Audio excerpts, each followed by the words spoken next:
Alors, peut-être avant d'aller prendre le premier téléspectateur, Madame Larbaroui, je vous retrouve une fois de plus pour à la suite de vos co-panélistes, surtout en ce qui concerne cette escalade, bien sûr, entre l'Algérie et la France, escalade que l'on observe. Il y a d'ailleurs déjà certaines décisions qui semblent avoir été prises. On parle même d'une possible suspension de visa qu'accordait justement la France aux ressortissants algériens. Madame Larbaroui. Écoutez, je vais quand même corriger une chose. À part la première personne qui a été arrêtée, et c'est un youtubeur, il n'a jamais fait partie ni du Hirak ni de quoi que ce soit, qui a appelé à la violence. Monsieur Boualem, ses avocats, ses deux avocats se sont exprimés. Toutes ces chefs d'accusation qu'on lui reprochait, notamment l'antisémitisme, tout ça est tombé. Parce qu'il a fallu demander à des traducteurs agréés. Ils ont bien traduit la chose et c'est le tribunal qui a choisi les traducteurs. Donc il n'y a pas eu incitation à la violence, il n'y a pas eu antisémitisme, il n'y a pas eu tout ça. Donc il faut quand même remettre les choses bien dans le.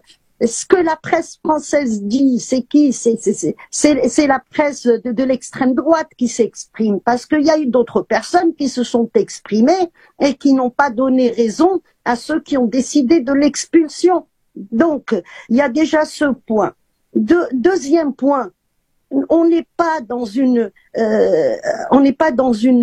guerre contre des influenceurs algériens juste comme ça. L'histoire, bon là on a parlé de Boualem, je vais parler de Sofia Ben Lemane. Sofia Ben Lemane, son histoire a démarré en Afrique, elle a même pas démarré en France. Sofia Ben Lemane, et là je m'adresse aux Ivoiriens. C'est la fameuse nana, femme qui soi-disant a critiqué, a insulté les Ivoiriens quand il y avait un match. Ben, la traduction a été faite par ce Chouki Ben Zahra et c'est lui qui a monté toute la sauce sur Internet.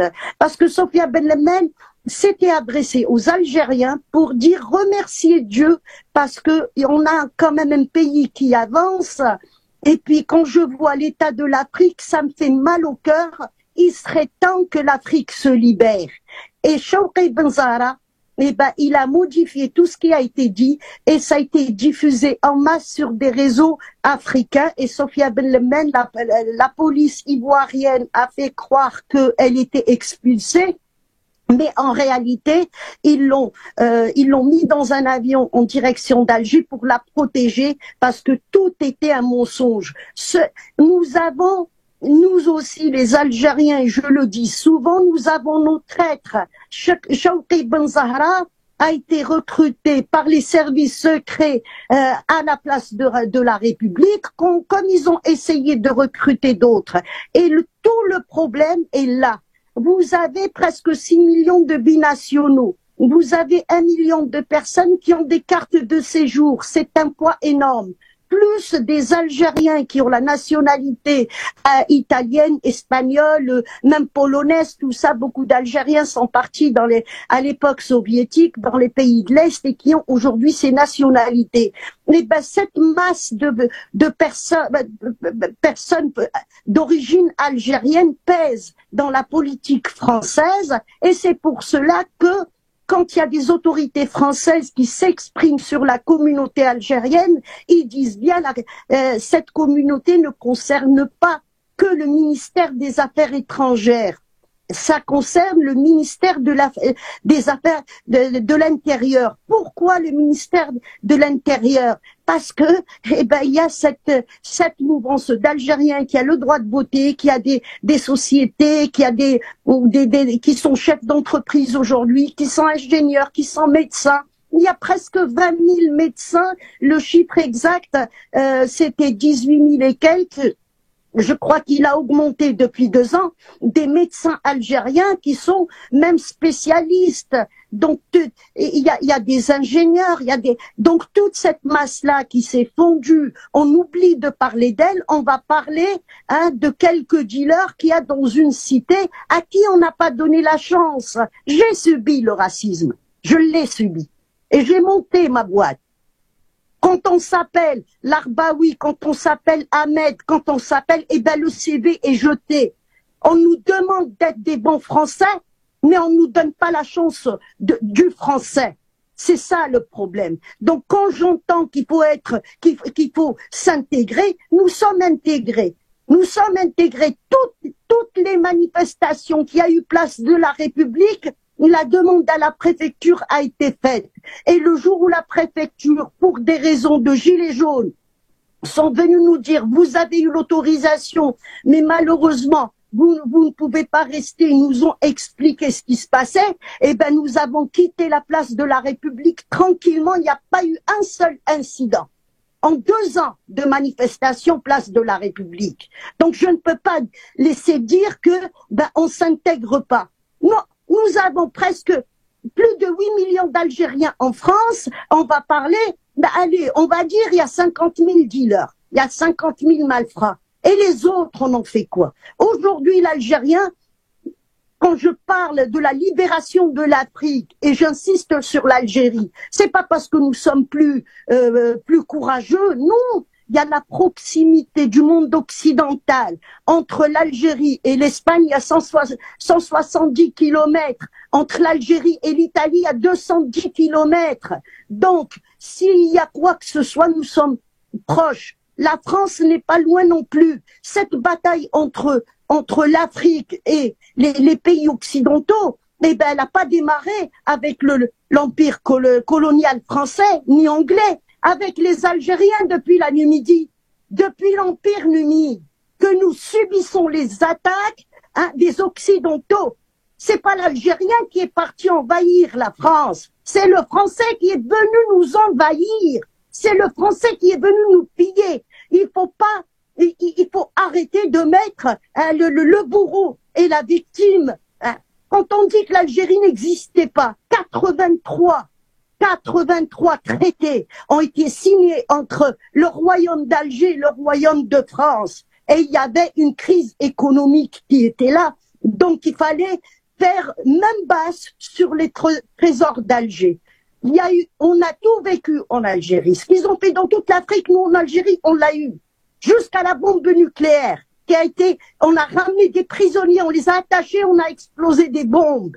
Aujourd'hui, la France ne veut pas fermer ses dossiers. Elle ne veut pas nous rendre nos archives. Elle ne veut pas clôturer. Mais ce n'est pas toute la France. C'est la France coloniale. C'est l'extrême droite. L'extrême droite, c'est l'armée française. L'armée française, c'est une armée coloniale. Le jour où l'Africain comprendra que l'Algérien a déjà compris par sa proximité, par ses révolutions répétées, par nos Algériens qui sont en Nouvelle-Calédonie, par nos Algériens qui sont en Guyane, par nos Algériens qui sont à Gaza.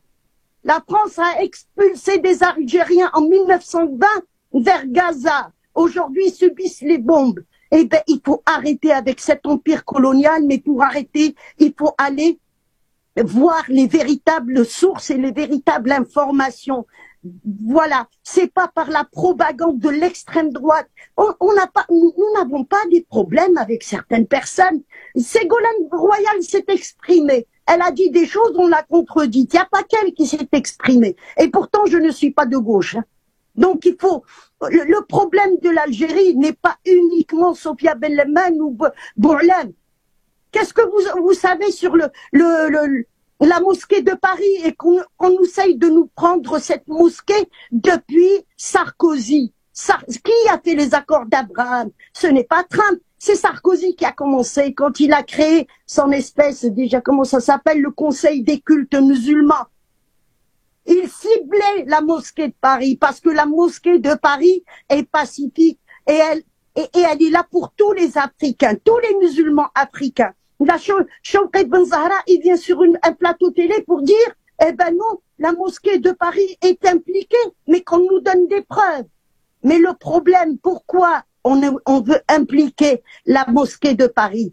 Le dernier dossier que l'Algérie a établi par rapport à la déstabilisation de l'Algérie et du Niger, pour la première fois, l'État français est impliqué.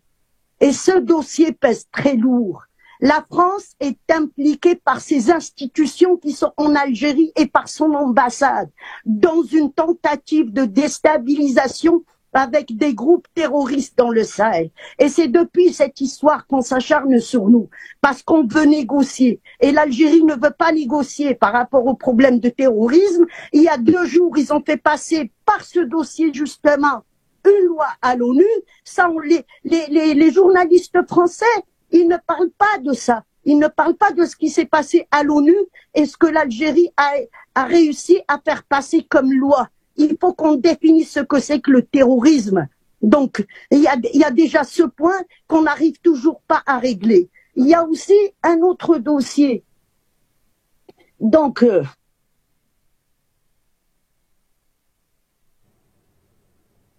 Madame Labarui?